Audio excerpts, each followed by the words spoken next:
I think we have talked about both the first session and also my co-panelists. We talked about a number of violations in terms of international human rights, the right to development, and also primary, secondary, tertiary sanctions, also proportionality, countermeasures, collective security regime, and so on. Therefore, I'm going to just skip all of them and just concentrate on some missing points. Well, as a professor, Mr. Ambassador talked about the role of the treaty, especially the Treaty of Amity, which was concluded between Iran under the Shah after the coup in Iran.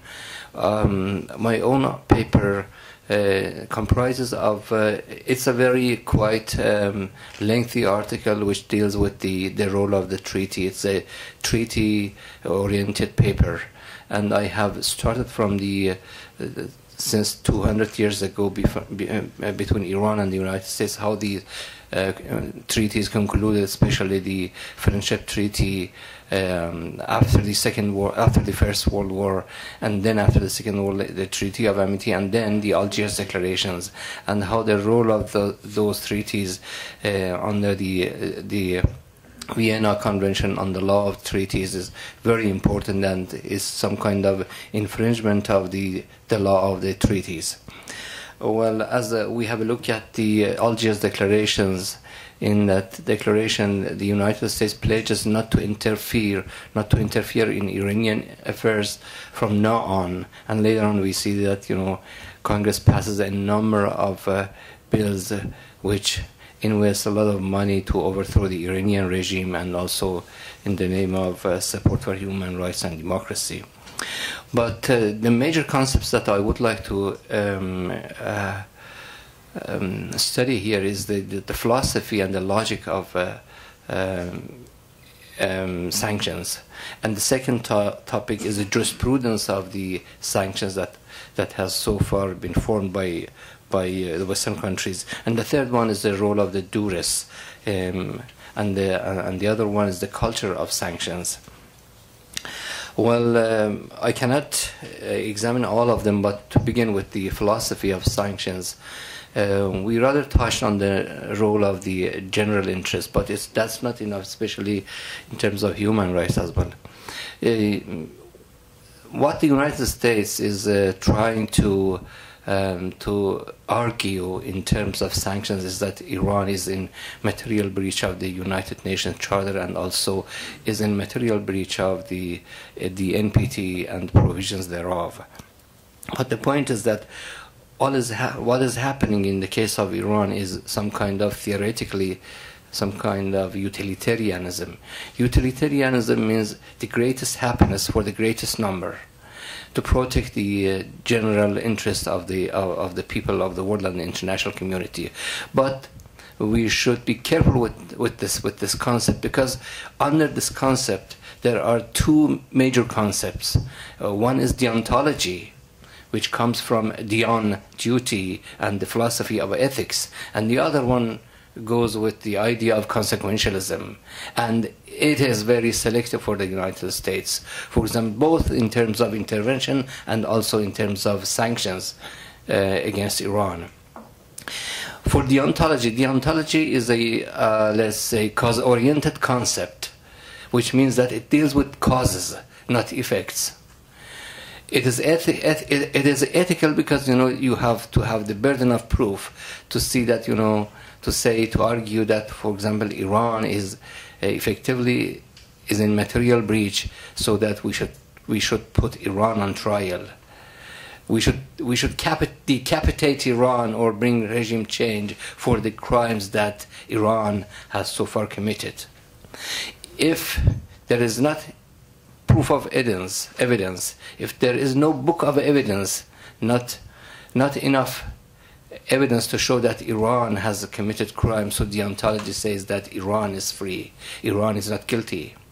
But the other point is consequentialism, which is an effect-oriented concept, which means that it has nothing to do with the causes, but it has something to do with the effects. That something in the future is going to happen which is dangerous, which is going to be danger for international community, and so we have to take some steps to overthrow Iranian regime or blackball Iranians, and at the same time to take measures which we can construe it to be logical. For example, to embargo, to boycott even elderly women and women, women and men and elderly pensioners in Iran. For example, by imposing sanctions against Irisel, Iranian shipping line company, and NIOTC, National Iranian Oil Tanker Company, which 45% of Irisel belongs to Iranian Social Welfare Company, which means that 45% of that, all elderly people live on that. It's a means of survival. It's a strategy of survival for the pensioners. And how are you going to demonstrate it in terms of human rights if that is the general concept, general interest? So it means that so far, both the United States agencies and also international community have failed to prove that Iran has weaponized. But at the same time, that's because of consequentialism, that they say sometime in the future, Iran is going to weaponize and it's going to be dangerous. So the concept of preventive attack and preventive attack also derive from the same consequentialism. That is what is happening on international community in terms of not only sanctions but also intervention. But the point is that this consequentialism is also selective. For example, take the case of Israel. So far, Israel has done a lot of,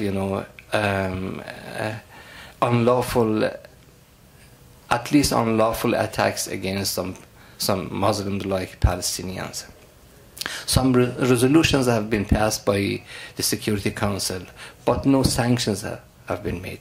The United States not only did not sanction Israel, but also the United States, as well as Great Britain, as well as the Netherlands, as well as Belgium and Canada, they all passed bills via domestic legislative systems as anti-boycott legislations. It means that they have both boycott legislation and anti-boycott legislations. Boycott legislations against enemies, anti-boycott legislations for the enemies of the friends. Like the Roman Empire. The Roman Empire long ago codified the notion of interdictio aqua edicni, denial of water and fire against enemies. And Roman jurists later on dropped the concept in the interest of international peace and security. But the United States is using the same concept to maintain international peace and security. But that is double standard. So philosophically, the idea of general interest and utilitarianism is selective. It could be deontology, it could be consequentialism. So that is it. Reminds me of Professor Dennis Lloyd that once said, "Law is evil, but it is a necessary evil." That is the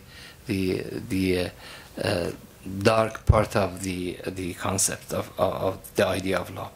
The other point which I would like to raise is the jurisprudence that so far has been produced by the United States and OFAC's sanctions against Iran, and unfortunately I'm not going to challenge the legality, because I know that under international law the resolutions passed by the Security Council are just bodies of law. I know that, but I would like to have a critical review of the literature of the United Nations sanctions, as well as a critical review of the European and UK sanctions. Similarly, by the sanctions of the US alliance like Canada and Japan. To show that, I would like to go back to the central point of the sanctions, which is very controversial polemic between the United States and Iran. It reminds me of the jurisprudence that was established since the Mexican Revolution in 1939. In 1939, after the Mexican Revolution, we remember that under the arbitration and also the confiscation regime, Mr. Cordesal wrote an article to Mexico and asked for full and prompt compensation. And later on, during the 1950s, the United States signed a number of contracts, Treaty of Amity and other friendship treaties with developing countries, and incorporated the same concept, including with Iran. And after that, we saw that in the Algiers declarations, they invoked the same concept. They argued that any developing country, for example, like Iran, by some kind of revolution or anything like that, by which the United States property is affected, then the expropriating company or the expropriating state should pay full, prompt, and adequate compensation. It was famous, it became famous as a Hall formula. The problem is that the same concept was borrowed from arbitration and from expropriation regime, and was borrowed by international arms control literature. The same concept, the term compensation was replaced by cooperation. And for example, Iraq, during those resolutions, including resolution number 1441 against Iraq was asked to extend its full and prompt cooperation. The problem with the compensation regime was that at that time, the confiscating company or state didn't know what was the measurement of the compensation. How full must be full? I mean the compensation. So the same idea, which was full cooperation, means that it is unlimited cooperation. Iraq was asked to extend its full cooperation. I reiterate, full cooperation, full and prompt cooperation, full and prompt compensation. So the conceptual contour and the boundary of cooperation was unbeknownst to international community, because they said that Saddam Hussein is cooperating, but that is not enough. That is not proactive cooperation. Saddam Hussein's cooperation was full only when he was overthrown. The same concept, unfortunately, has been borrowed from resolutions against Iran, has been incorporated in resolutions against Iran, from Iraq into Iran. The irony is that, the tragic is that the same concept has been used and misused by the Security Council literature against Iran. So I'm saying, what I'm saying is that how the genes, how the origins, are the underlying concepts of unilateral sanctions translate itself into multilateral sanctions. 1 minute. So please go back to the literature on sanctions, and then we learn that to what extent all these literature are borrowed and loaned from unilateral sanctions into multilateral sanctions. That is very tragic. The other point is the duress. Under the common law of Great Britain, and also the American case law, as well as in a number of municipal laws of many countries, contracts concluded under duress are null and void. So please go and have a look at the monitoring regime and the inspection regime and the immunity regime, which is used against Iran, and even the additional protocol, that all of them are some kind of coercive, and so because we don't know how far we have to cooperate, that the monitoring and the inspection should be argued that it's okay. So from that perspective, duress is the prominent feature and salient trait of the sanctions against Iran. And so I have a number of issues. My own article is very lengthy, and I have touched upon the legal issues and also the philosophical issues of the sanctions. So it is beyond the scope of this meeting to cover all of them, but I would be happy to have further exchange, give and take on that later on via email and so on. Thank you very much.